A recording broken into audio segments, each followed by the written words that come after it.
सबसे बड़ी कंसर्न है कि ऑनलाइन या ऑफलाइन कंसिस्टेंसी कैसे मेंटेन करें। जैसे होता है कि अभी नीट हुआ, अगले 2 महीने तो सब बच्चे मोटिवेटेड रहेंगे, अगले 2 महीने सब ताबड़तोड़ पढ़ेंगे, दिन में 12 15 घंटा पढ़ेंगे, लेकिन उसके बाद जाके थोड़ा स्लो हो जाता है। Hey guys, welcome to my YouTube channel. This is Said Fazil Mohsin, currently a 4th year medical student. Today we have a talk with a NEET aspirant और हमारे साथ एक NEET aspirant है जो काफ़ी ज़्यादा डेडिकेटेड था नीट को लेकर और काफ़ी परेशान भी था सिलेक्शन को लेकर because his performance didn't go well. और ये मेरे पास मिलने आया कैंपस में, so I wanted him to ask his questions और वो सारे क्वेश्चंस आपके लिए भी बहुत ज़्यादा इंपॉर्टेंट होंगे और बहुत सारे कन्फ्यूजन जो आप में से बहुत सारे लोग पूछ रहे हो, तो मैंने सोचा कि इसके साथ डिस्कस करते हैं जो इसके क्वेरीज से बहुत सारे क्वेरीज आपके भी होंगे। So let's start. So hi, introduce yourself. Hi, I am Mohammad Sajid from Bihar Begusarai. Fazil भाई को बहुत पहले से जानता हूँ, जब वो CWD करके एक चैनल था वहाँ पे इनका इंटरव्यू हुआ था, तभी से जानता हूँ। और मैं काफ़ी परेशान था अपने क्वेश्चंस को लेके, बहुत सारी क्वेरीज थी जिनकी वजह से मैं सो नहीं पाता था, तो मैंने सोचा कि जाके डिस्कस किया जाए फजील भाई से। सो साजिद केम टू मी और साजिद ने बहुत सारे क्वेश्चंस पूछे, तो आज हम लोग डिस्कस करेंगे आपके सामने ताकि आपको बहुत ज़्यादा हेल्प हो। तो साजिद यार, सबसे बड़ी कंसर्न क्या है तुम्हारी? सबसे बड़ी कंसर्न है कि ऑनलाइन या ऑफलाइन। ओके, सो साजिद का एक क्वेश्चन ये था कि अब जो इसने नीट, तो अच्छा पहले ये बता दो कि नीट की जो परफॉर्मेंस हुई तुम्हारी वो कैसी हुई, क्या हुआ नीट का, पहले ये बताओ। फर्स्ट अटेम्प्ट मैंने दिया था, उसमें थोड़ा सा भी सीरियस नहीं था मैं, तो उसमें तो परफॉर्मेंस बहुत ज़्यादा ख़राब था, लेकिन इस बार थोड़ा सा इंक्रीज हुआ परफॉर्मेंस, बट सिलेक्शन होने का कोई चांस नहीं है। कितने स्कोर कर रहे हो? 350 से 400 के बीच में। Okay, so is scoring around 350 से 400। कुछ गलतियां की जिसकी वजह से सिलेक्शन नहीं हो पाया, बहुत सारी चीज़ें थी जैसे लॉकडाउन की वजह से बहुत सारे बच्चों के साथ सिमिलर सिचुएशन थी, इसने डिस्कस की मुझसे, अभी बात करते हैं। तो यार साजिद, ये बताओ कि अब तुमको आगे का क्या लग रहा है, आगे का किस तरह से, मतलब क्या आगे के बारे में क्या चिंता है तुम्हारी? यही कि मतलब पहला क्वेश्चन तो ये डाउट मन में रहता है कि ऑनलाइन करे या ऑफलाइन करे, क्योंकि ऑनलाइन में भी बहुत ज़्यादा कंटेंट मिल रहा है हमको, जैसे बहुत सारे चैनल्स हैं, बहुत ज़्यादा कंटेंट मिल रहा है हम लोग को, लेकिन फिर क्वेरी आता है कि ऑफलाइन, वही कंफ्यूजन में पड़े हुए हैं कि ओके, सो ये एक बहुत बड़ी कंफ्यूजन है, बहुत सारे बच्चों की ये कंफ्यूजन रहती है। तो ये चीज़ ऑनलाइन और ऑफलाइन जो है ये पर्सनल लेवल पर बहुत सारे फैक्टर्स पर डिपेंड करती है। एक तो ये कि whether you can afford online or not, whether you can afford offline or not, है ना। और ऑनलाइन की अफोर्डेबिलिटी सस्ती है, फॉर एग्जांपल बहुत सारे चैनल्स हैं और बहुत अच्छा कर रहे हैं, they are doing really great job के वो कंटेंट को बहुत कम दामों में बच्चों तक पहुंचा रहे हैं। दैट्स वेरी गुड थिंग, क्योंकि बहुत सारे टाइम पर ऐसा होता है कि लाख 1.5 लाख 2 लाख की फीस बच्चे अफोर्ड नहीं कर पाते, मैं भी नहीं कर पाया था पहली बार। तो ऐसी चीज़ें बहुत सारी अवेलेबल है मार्केट में, बट कन्फ्यूजन स्टिल बच्चों के दिमाग में ये रहता है कि हम ऑनलाइन जाएं या ऑफलाइन जाएं, दोनों के अपने मेरिट्स और डिमेरिट्स हैं, कुछ फैक्टर्स हैं जिनके बेसिस पर हम डिसीजन लेंगे। देखो, तुम्हें अगर मैं बताऊं कि ऑनलाइन और ऑफलाइन में क्या फ़र्क है, तो देखो अगर तुम ऑनलाइन ज्वाइन करते हो, ठीक है, ऑनलाइन कोई सी भी कोचिंग ज्वाइन करते हो, I am not talking about any particular coaching, तो उसके बहुत सारे पर्क्स हैं। जैसे एक तो अफोर्डेबिलिटी है ना, अफोर्डेबल है, तुम्हारा फ्लेक्सिबल है ना, तुम्हारा जो स्पीड है उसके हिसाब से चलोगे।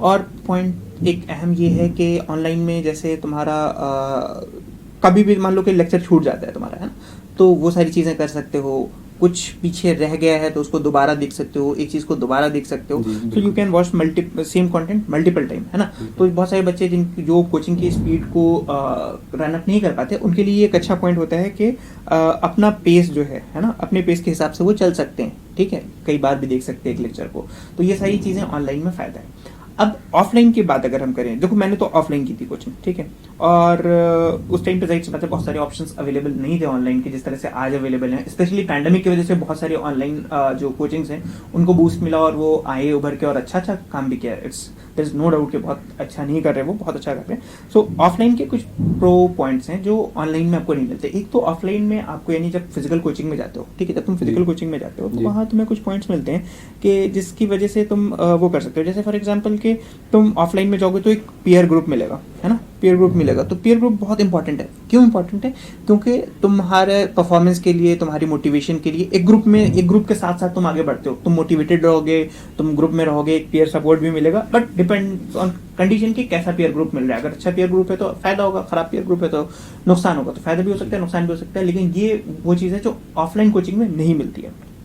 दूसरी चीज़ ये है, देखो कि एक चीज़ अपने ऊपर डिपेंड करती है कि जैसे ऑनलाइन है, तुम कभी भी देख सकते हो, फ्लेक्सिबिलिटी है, लेकिन ये फ्लेक्सिबिलिटी भी एक नेगेटिव पॉइंट बन सकता है ना, कि मैंने ऑनलाइन तो ले लिया लेकिन देख नहीं रहा हूँ, मैं उधर टाइम वेस्ट कर रहा हूँ। लेकिन जब फिजिकल कोचिंग है तो तुम्हें जाना पड़ेगा, है ना। तो फिजिकल कोचिंग में तुम्हें बार बार जाना पड़ेगा। तो फिजिकल कोचिंग में बेनिफिट ये है कि तुम्हारे ऊपर एक ऑब्लिगेशन सा बन जाता है ना, कि क्लास करनी है, नहीं करोगे तो घर पर मैसेज चला जाएगा, एलन में चला जाता था मैसेज, ठीक है।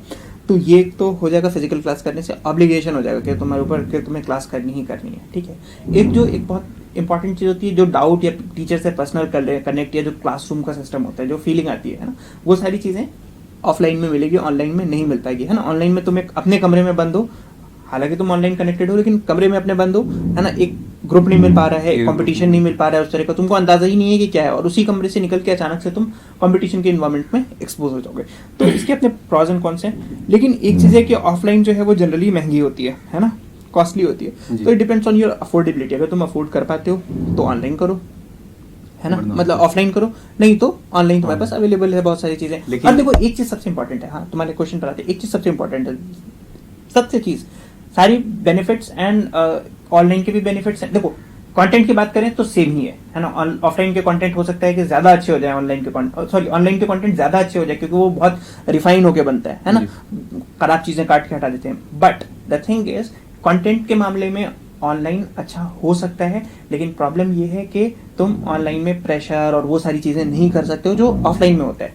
लेकिन स्टिल अगर कोई बच्चा फुल्ली डेडिकेटेड है ना, मतलब उसके अंदर, उसके पास ये नहीं है कि उसको किसी तरह के प्रेशर की जरूरत है, किसी पीर प्रेशर की जरूरत है, कुछ नहीं, वो सेल्फ मोटिवेटेड, फुल्ली डिवोटेड और एकदम पूरा डिसिप्लिन फॉलो करने वाला बंदा है, तो उसके लिए ऑनलाइन कोचिंग ज्यादा अच्छी होगी। बट मैं अपनी बात कहूँ तो मेरे लिए ऑफलाइन कोचिंग ज्यादा अच्छी इसलिए हुई क्योंकि मुझे एक प्रेशर और एक पीयर प्रेशर और एक ग्रुप और एक पर्टिकुलर स्ट्रक्चर की जरूरत थी, सो वो मुझे ऑफलाइन में मिली। So it depends on your condition. तो तुम अपने आप को जज करो इन पैरामीटर्स पर, अच्छे से रिजल्ट मिल जाएगा। हाँ, नेक्स्ट क्वेश्चन। दिमाग में क्वेश्चन आता है कि कहीं फिर से लॉकडाउन हो गया तब क्या होगा अगर ऑफलाइन ज्वाइन कर लिया। This is a genuine question जिसके बारे में कोई कुछ नहीं कह सकता, बिकॉज अगर ऑफलाइन ज्वाइन कर लिया और फिर से, देखो एक तो चीज़ है कि फिर से लॉकडाउन होना थोड़ा मतलब प्रोबेबल सा नहीं लग रहा है, बिकॉज हमारी इकोनॉमी ना उसको सस्टेन नहीं कर पाएगी, राइट। अब हमें किसी न किसी तरह से बाहर आना ही पड़ेगा, किसी न किसी तरह से हमें इंटरेक्ट करना ही पड़ेगा, there is no other way. हाँ, हमें मास्क पहनना होगा, ये ध्यान रखना होगा कि फीवर है, ये सारी चीजें, तो हम बाहर नहीं जाएं, ठीक है, ये सारी चीजें करनी पड़ेगी। बट आई डोंट थिंक कि अब अगला लॉकडाउन, हाँ बहुत बुरी कंडीशन खुदा ना खास्ता हो गई तो फिर हो सकता है कि लॉकडाउन हो, बट कुछ कह नहीं सकते इसमें, ये तो फ्यूचर है, ठीक है। और ये बहुत सारे फैक्टर्स पर डिपेंड करता है, जो मतलब काफ़ी हाई लेवल की चीज़ होगी। सो इसके बारे में कुछ नहीं कह सकता, बट हाँ अगर ये सारी चीज़ें हैं तो फिर तो ऑनलाइन ही सेफ ऑप्शन लगेगा। लेकिन मेन चीज़ है ऑनलाइन में, ऑनलाइन आपके लिए तभी हेल्पफुल होगा जब आप सेल्फ मोटिवेटेड हो, अपने से 12 घंटा डेली बैठकर पढ़ सकते हो, आपको किसी एक्सटर्नल प्रेशर की जरूरत नहीं है, या फिर आपके मम्मी पापा के सैंडल वगैरह काम कर जाए तो ठीक है। सो नेक्स्ट क्वेश्चन बच्चे। नेक्स्ट क्वेश्चन था कि कंसिस्टेंसी कैसे मेंटेन करें। जैसे होता है कि अभी नीट हुआ, अगले 2 महीने तो सब बच्चे मोटिवेटेड रहेंगे, अगले 2 महीने सब ताबड़तोड़ पढ़ेंगे, दिन में 12 15 घंटा पढ़ेंगे, लेकिन उसके बाद जाके थोड़ा स्लो हो जाता है, ठीक है। मतलब अब तो मतलब 2-3 दिन छूट जाता है, उसके बाद लगता है अब तो कुछ बचा ही नहीं, सब चीज़ भूल गए, ये वो वर्ड। हाँ, ये जो तुमने बताई ना कि कंसिस्टेंसी कैसे मेंटेन करें, अब तुम समझो, ये देखो यहाँ पर तुमको मैं समझाता हूँ। कंसिस्टेंसी जो है ना, कंसिस्टेंसी ऐसे पेन पेंसिल से ना बताने में अच्छा लगता है, क्यों? तो कंसिस्टेंसी इससे समझ में भी आता है अगले को ना, ये ऐसे पूरा जैसे हम स्ट्रैटेजी डिस्कस करते नहीं है कि नक्शा जैसे बनाते हैं किसी चीज़ का, वैसा लगता है। तो खैर, इसलिए मैं बच्चों को ना मेंटरशिप में भी ऐसी पेन पेंसिल से बताता हूँ। तो देखो ये अब कंसिस्टेंसी जो है ना, कंसिस्टेंसी में तुम्हें क्या करना है?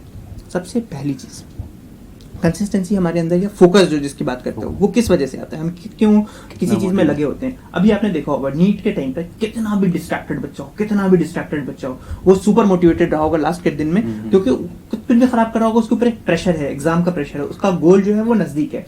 So what is the thing जो आपको फोकस रखती है, एक होता है लॉन्ग टर्म गोल, एक होता है शॉर्ट टर्म गोल। जब हमारा लॉन्ग टर्म गोल होता है तो हमको लगता है अभी तो यार नीट में टाइम है, तो अभी हम आराम कर लेते हैं, रिलैक्स कर लेते हैं, आएगा नीट देखा जाएगा, ठीक है, हमारे ऊपर उस तरह का प्रेशर नहीं बनता। लेकिन जैसे जैसे नजदीक आते हैं प्रेशर बनता जाता है और हम काम पर आते रहते हैं। कभी कभी ये प्रेशर नेगेटिव हो जाता है और हमें और खराब कर देता है, लेकिन अगर जनरल सिचुएशन की बात करें तो प्रेशर ये पॉजिटिव होता है, ठीक है। तो हमारा जो होता है वो गोल की वजह से होती है कंसिस्टेंसी, है ना। गोल के लिए हम कितना डेडिकेटेड है, गोल हमको नजदीक लगता है तो हम ज्यादा डेडिकेटेड लगते हैं, गोल दूर लगता है तो हम कम डेडिकेटेड लगते हैं। तो इसके लिए जो एक तुमको मैं बताऊं ना, एक बहुत अच्छा तरीका है। देखो, तुम एक गोल सेट करके चलते हो, तुम्हारा एक गोल है जो ब्रॉड गोल है, जो तुम्हारे बैक ऑफ माइंड पे रहना चाहिए। वो ब्रॉड गोल है तुम्हारा नीट में सिलेक्शन, ठीक है, है ना, एमबीबीएस बनना, डॉक्टर बनना, ठीक है। ब्रॉड गोल तुम्हारा सबकॉन्शियस माइंड में रहेगा, ठीक है। तुमने एक गोल सेट कर लिया, तुम्हें मेडिकल कॉलेज पहुंचना है, ठीक है। अब इसके बाद से तुम आए, पहला स्टेप ये होगा कि अब उस गोल की तरफ तुम्हें मेडिकल कॉलेज पढ़ने की जो सीढ़ियां चढ़नी है उसकी अब हर स्टेप पर तुम्हें ध्यान देना है। तो अब हम बनाएंगे शॉर्ट टर्म गोल्स, है ना, शॉर्ट टर्म गोल्स, है ना। शॉर्ट टर्म गोल्स क्या हो सकते हैं, इस हफ्ते में मुझे इतना वो करना है, क्या कहते हैं, इतने क्वेश्चंस कंप्लीट करने हैं, या इतना सिलेबस कंप्लीट करना है, या इतने क्वेश्चंस कंप्लीट करने हैं, ठीक है। तो हम शॉर्ट टर्म गोल बनाएंगे। और शॉर्ट टर्म गोल और क्या हो सकता है, जैसे कि इस महीने का जो टेस्ट होगा तुम्हारा, है ना, देखो समझो, इस महीने का जो टेस्ट होगा तुम्हारा, तुम टेस्ट दोगे इस महीने, तो उसमें क्या करोगे, उसमें तुम्हारा टारगेट रहेगा कि हमको XYZ नंबर अचीव करना है, ठीक है। तो ये तुम्हारा शॉर्ट टर्म गोल हो गया, ठीक है। तो तुम्हारा शॉर्ट टर्म गोल हो गया टेस्ट में नंबर अचीव करना। अब तुमने टेस्ट दिया, अब देखो यहाँ से तुम फोकस, यहाँ से तुम्हारा फोकस जो है हर जितने भी इंटरवल पे, 10 दिन पे, 20 दिन पे या 30 दिन पर होगा, जितने भी इंटरवल पे टेस्ट होगा, हमारा 21 दिन पे होता था, ठीक है। तो जितने भी इंटरवल पे तुम्हारा जो पार्ट टेस्ट होगा, उतने इंटरवल के लिए तुम हाईली फोकस्ड रहोगे और तुम अपने शॉर्ट टर्म गोल्स के लिए डेडिकेटेड रहोगे। देखो ये बहुत सक्सेस का मंत्र है, बता रहा हूं मैं, ठीक है। इस चीज को अभी से करके चलोगे, टॉप कर जाओगे, तुमको कोई नहीं हरा सकता है। जो इस चीज को इग्नोर करके चलेगा वो हार जाएगा, तुम भी बात समझो, ठीक है। तो शॉर्ट टर्म गोल्स तुमने ये सेट किया, टेस्ट की डेट, है ना। अब टेस्ट की डेट सेट कर ली तुमने कि यार इस डेट को टेस्ट होगा, पक्का। अब तुमने टेस्ट की डेट सेलेक्ट कर ली। अब उसके बाद शॉर्ट टर्म गोल तुम्हारे टेस्ट को टेस्ट दिया तुमने, टेस्ट में तुम्हारे नंबर है, तुमने गोल सेट किया था कि इतने नंबर आने चाहिए, मान लो फॉर एग्जांपल 650 का टारगेट सेट किया था, 650 आ गए, पॉजिटिव फीडबैक है, आगे बढ़ो, है ना। 650 नहीं है, कम है, 600 है, 400 है, 300 है, कुछ भी है, तुम यहाँ पर एक फीडबैक लोगे। देखो यहाँ पे फीडबैक लोगे, अपनी स्ट्रैटेजी को रेक्टिफाई करोगे, क्या कमी रहेगी तुम्हारी इसमें, क्या क्या खराबी रहेगी, उसको रेक्टिफाई करने के बाद अगला गोल शॉर्ट टर्म सेट करोगे, ठीक है। ये शॉर्ट टर्म गोल्स का साइकिल करते करते करते करते फाइनली तुम लॉन्ग टर्म गोल अचीव कर लोगे और पूरे साल भर फोकस करोगे, ठीक है। सो ये जो एक ब्रॉड गोल हुआ, ठीक है, ब्रॉड गोल, ठीक है, जो तुम्हारे बैक ऑफ माइंड पर चलेगा, ठीक है, तुम्हारे माइंड में चलेगा। एक जो मेन गोल है तुम्हारा नीट में सिलेक्शन हासिल करना, और ये शॉर्ट टर्म्स गोल जो है वो छोटे छोटे स्टेप्स बन गए, और ये स्टेप्स करते करते तुम्हें सक्सेस पे पहुंचा देंगे, ठीक है। तो इससे तुम पूरे साल भर फोकस्ड रहोगे। मैं बता रहा हूँ, हर टेस्ट को नीट मान के चलो, हर स्टेप तुम्हारी सक्सेस का जो है वो तुम्हारी सक्सेस है, ये मान के चलो कि हर मतलब जितनी मंजिल तुम, जैसे कहते हैं ना उसको संगे मील बोलते हैं, माइलस्टोन, है ना। तो माइलस्टोन को सेलिब्रेट भी करो, माइलस्टोन को सीरियसली भी लेकर चलो। जब तुम माइलस्टोन को सेलिब्रेट करोगे, सीरियसली लेकर चलोगे, सक्सेस से तुमको कोई नहीं रोक सकता है, ठीक है। सो इस चीज का ध्यान रखना है तुम्हें भी और तुम्हें भी, ठीक है। नेक्स्ट क्वेश्चन था कि जैसे हर 3 दिन पढ़ रहा है, 3 दिन तो कंसिस्टेंसी मेंटेन रहता है, उसके बाद फिर चौथे दिन क्या होता है कि पढ़ने का मन नहीं कर रहा, अब पूरा मतलब लग रहा है कि अब बैठ ही नहीं पाएंगे, तो तब कैसे क्या? एंड में एक छोटा सा गिफ्ट है तुम्हारे लिए यार,